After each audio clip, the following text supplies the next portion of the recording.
Estamos reunidos esta mañana aquí, la epilepsia nos ha tocado de alguna manera. A unos nos ha tocado trabajar con ella tratando de combatirla, algunas personas la padecen o tenemos algún familiar con este mal. La idea de conocer acerca de nuestra enfermedad nos hace perderle el miedo. Y cuando nosotros le perdemos miedo a algo, lo podemos dominar y de esta manera podemos mejorar la calidad de vida del paciente y de las familias. Según la Organización Mundial de la Salud, 50 millones de personas en el mundo sufren de epilepsia. De estos 50 millones, 10 pertenecen a la población pediátrica.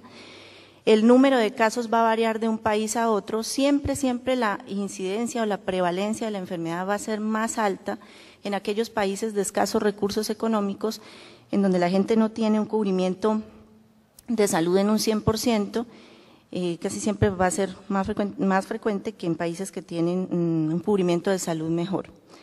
Aquí tenemos entonces una gráfica. Voy a empezar diciendo lo que siempre yo le comento a todos mis pacientes, es que el cerebro es un órgano eléctrico. Aquí vemos un señor de perfil, donde están graficados todos los lóbulos cerebrales. En rojo está el lóbulo frontal, lóbulo parietal en amarillo, lóbulo temporal en verde, lóbulo occipital en azul, y estas estructuras de acá son de la fosa posterior, cerebelo y tallo cerebral. Entonces, hagan de cuenta que esto es una gran planta eléctrica. Todo lo que nosotros sintamos, digamos y hagamos es por señales eléctricas. Esta es una foto de una neurona en microscopía electrónica haciendo sinapsis con otra, y vamos a colocar un video para mirar cómo funciona.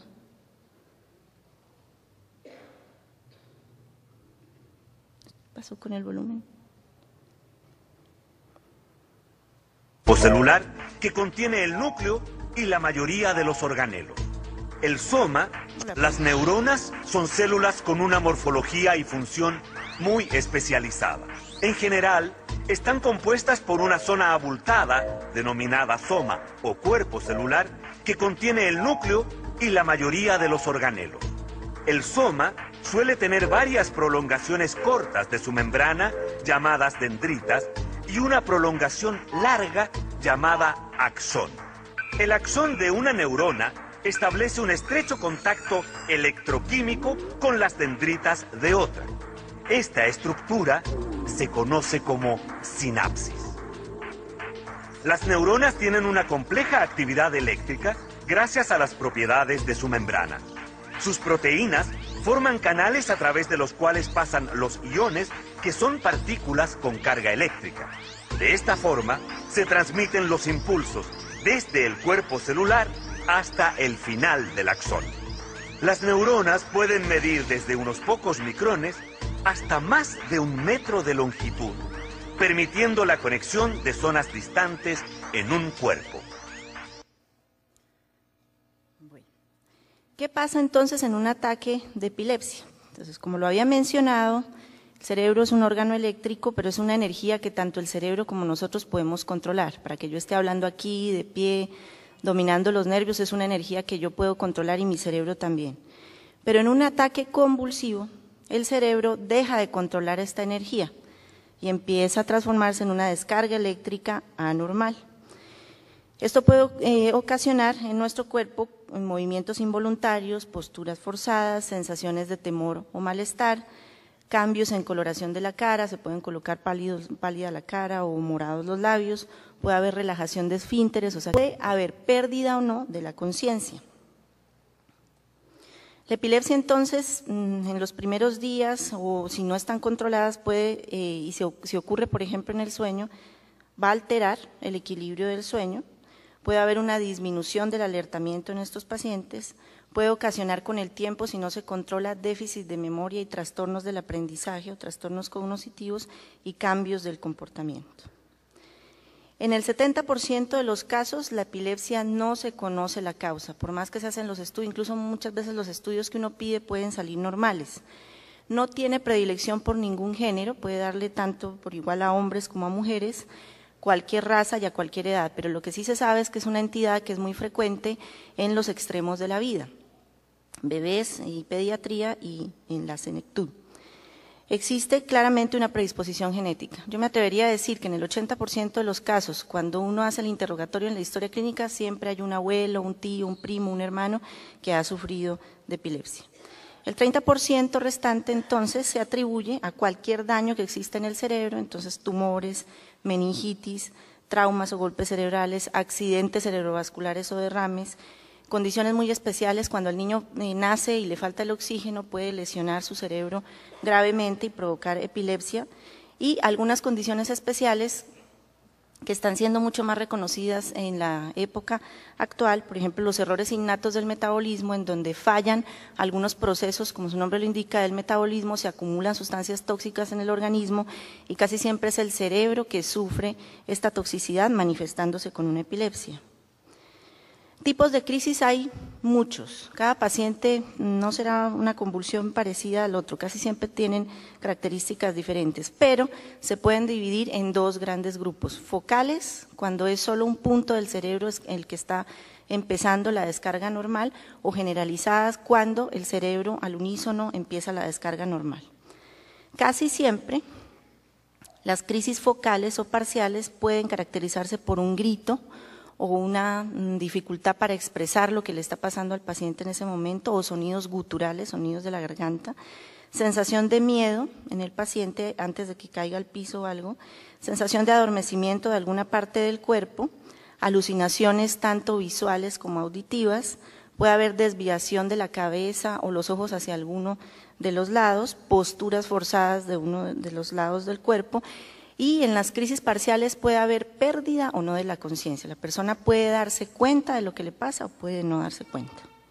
En las generalizadas, casi siempre los ojos van a estar hacia arriba, puede haber un estiramiento, o sea, una postura forzada de las cuatro extremidades, bien sea en extensión o en flexión. Puede manifestarse también por caídas bruscas, que usualmente ocasionan traumas faciales. Cambios en la coloración de la cara, que sí puede ser para ambos tipos de convulsiones, producción excesiva de saliva, mordedura de lengua, esto también puede presentarse en el otro tipo, la persona puede orinarse o hacerse popó, y siempre en las crisis generalizadas hay pérdida de la conciencia. Entonces aquí tenemos unos videos para que quede mejor ilustrado cómo son las crisis. Generalized tonic-clonic seizures, often called grand. Entonces, por ejemplo, aquí vemos una niña que tiene una condición neurológica, tiene una parálisis cerebral. Miren, sus ojos se desvían hacia arriba, hay una postura forzada de sus cuatro extremidades en flexión. La niña no responde en este momento a estímulos del medio. Hay unos movimientos tónico-clónicos generalizados, tanto brazos como piernas están en esa posición. Hay cialorrea o producción excesiva de saliva y hay palidez. Bueno, aquí hay una crisis focal. Este es un niño pequeño, en donde ustedes ven cómo mueve. Estos son movimientos clónicos de la boca, desvía su comisura labial hacia la derecha. Y puede también haber compromiso de los deditos de la mano de ese semicuerpo, pero él está consciente de todo lo que está pasando en ese momento. No se cae, no hay cambios en la coloración de la cara, sigue mirando a la cámara sin perder conexión con el medio. Y esta crisis, que es generalizada también, es una crisis típica de ausencia en la infancia. El niño está tranquilo haciendo su tarea. Él está haciendo su tarea con el papá. Y de repente, miren, la mirada es rara, perdida, algunos movimientos de saboreo en sus labios. Aquí la manito también puede tener algún movimiento. Y él vuelve y recupera la conciencia. Le pregunta a papá, ¿qué me pasó? Even though you're absent, she sent me the homework that when I was absent. Este tipo, acá le volvió a dar otra. Y vuelve y se lo quita. Entonces, la sintomatología o las características clínicas de una crisis puede ser muy variada, puede variar de un paciente a otro, pero es extremadamente importante que la persona que presencie la convulsión mire su cara, cómo estaban sus ojos, la boca, la postura de las manos, porque eso puede ser de gran valor para el clínico que aborde en primer orden al paciente.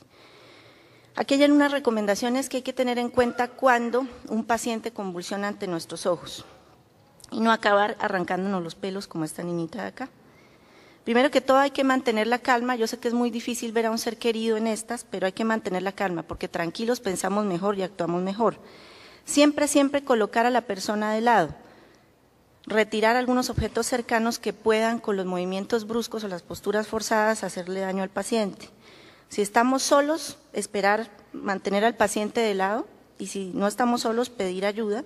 Observar, como les digo, muy bien las características de las convulsiones, tomar el tiempo de la convulsión y definitivamente consultar a un servicio de urgencias si la crisis no para después de 5 minutos, si vemos que la respiración del paciente, de la persona, no se da, o si vemos que el periodo de inconsciencia es demasiado largo. Aquí tenemos otro video, muy bonito además, de qué debemos hacer durante una convulsión. La clase de Andoni es muy especial. A los chavales de cuarto de primaria de 9 y 10 años les toca aprender algo que no está en el libro. ¿Alguien sabía algo de la epilepsia de antes? Algunas manos se levantan. Las respuestas... Una enfermedad que le pasa a bastantes personas del mundo. ¿Piensas en alguien que grita y se pone histérico en ese caso? Pues parece que no serían así exactamente. Comienzan las aclaraciones. Puede ser que alguien simplemente se queda un rato como ido, tiene pequeñas convulsiones. Atención máxima y participación total. Se simulan varias crisis epilépticas para poner en práctica los consejos. Algo debajo de la cabeza para que esté bien y quitar las cosas que se puede chocar con ellas. ¿En qué postura estoy yo ahora mismo? Pues ¿qué habrá que hacer? Eso es.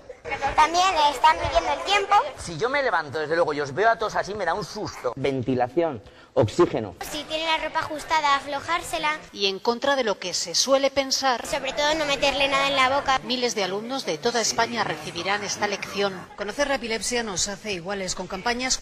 Este video es muy importante porque esa frase, conocer la epilepsia nos hace iguales, y es lo que debemos nosotros promover y que ustedes tienen que hacer al salir de esta jornada de hoy. Definitivamente nunca hacer las siguientes cosas cuando una persona está teniendo una crisis o acaba de tenerla. No se debe introducir ningún objeto en la boca de la persona, no se debe introducir bajalenguas ni nada, porque ellos muchas veces muerden fuertemente y pueden romper un bajalenguas y se pueden tragar las astillas o los pedazos de ese bajalenguas. Tampoco se deben introducir cucharas porque puede uno fracturarle los dientes a la persona. No hay que tratar de mantener la lengua de la persona afuera porque si colocamos a la persona de lado evitaremos que, ellos no se van a ahogar con la lengua, pero evitaremos que consuman, que se atranquen con la saliva. Como vimos, hay una producción excesiva de saliva, entonces de esta manera se puede salir más fácil la saliva de la boca, y muchas de las convulsiones a veces pueden acompañarse con vómito. Entonces, si colocamos a la persona de lado, mantenemos despejada la vía aérea. No dar respiración boca a boca, no sirve en ese momento. No dar alimentos, bebidas o medicamentos anticonvulsivantes durante el ataque o posterior a este, porque la persona no tiene en ese momento el reflejo de deglución bien instaurado. Entonces se puede broncoaspirarse. Pues debe consultarse a un médico general o un especialista en neurología o neuropediatría. La persona que presenció la crisis ojalá asista a esa primera cita por el especialista o por el médico general para que entregue una información detallada de lo que ocurrió. En cuanto a pediatría, y yo me imagino que en adultos también es importante conocer los antecedentes personales, perinatales del neurodesarrollo y familiares, porque esto aportará muy bien a clasificar el tipo de síndrome epiléptico que tenga el paciente y los hallazgos que nosotros encontremos en el examen físico. En caso pues de que las crisis repitan, entonces hay que consultar a un especialista, neurología, neuropediatría o pediatría. En la primera cita siempre entonces recalco un informe detallado de las crisis, conocer muy bien los antecedentes de la persona. Siempre el médico pues mirará qué exámenes le va a mandar, un electroencefalograma, tomografía o resonancia. Debe formularse medicamentos si las crisis repiten. Con la primera crisis no se hace nada, todos tenemos derecho a convulsionar una vez en nuestras vidas por diferentes causas, pero si esto repite ya requiere tratamiento anticonvulsivo. Algunas recomendaciones para la vida diaria: siempre el sueño es muy importante, ojalá que la persona Si la persona que padezca esto duerma 8 horas día, no evitar el consumo de bebidas alcohólicas o las drogas, no observar televisión oscura o evitar los juegos electrónicos porque algunos tipos de epilepsias se llaman fotosensibles, o sea que cualquier cambio brusco de luz hace que la crisis se presente. Evitar durante los primeros 6 meses o el primer año, evitar salir sola a la calle, evitar nadar, montar bicicleta o conducir para evitar accidentes, asistir cumplidamente a los controles, cumplir los horarios de la medicación. Con todo esto, entonces, los invito a que trabajemos juntos. Aquí hay algunas páginas reconocidas internacionalmente. El 70% de los casos puede haber epilepsias de tipo benigno que se pueden curar con la aplicación de medicamentos juiciosos, con los controles. Hay un 40% que no tiene cura, que puede acompañar a la persona para siempre. Todos tenemos derecho a convulsionar una vez en la vida, por muchas causas, ¿no es cierto? La convulsión, la epilepsia como tal, el trastorno casi siempre va asociado, como lo dije, a un desorden cerebral eléctrico y casi siempre se repite. Pero, por ejemplo, si se baja la glucosa, si hay fiebre, si uno tuvo un accidente y se golpeó la cabeza, uno puede convulsionar. Por eso dije que uno tiene derecho a convulsionar una vez en la vida. Si esto se vuelve repetitivo, ya pasa a ser epilepsia y hay que tomar cartas en el asunto. Diferencia entre convulsión o crisis epiléptica es la misma cosa, ¿no? Entonces, crisis epiléptica es decir 2 veces lo mismo. Se dice crisis o convulsión. Una epilepsia que no se controla, que es un niño que está convulsionando todos los días, varias veces al día, obviamente que va a tener consecuencias en el aprendizaje. Pero yo pienso que si se logra controlar eso con medicamentos y yendo a los controles, pues se puede detener este daño. Se puede sufrir si la epilepsia no se controla. Normalmente uno deja 2 años a 3 años el paciente con su anticonvulsivante. Se supone que es el tiempo prudencial para que las crisis ya no se repitan. Nunca podremos afirmar después de eso si es un 100% de retirar las crisis y si no se vuelvan a presentar. Pero si ha pasado ya un periodo de 3 años sin convulsiones, es muy poco probable que repita.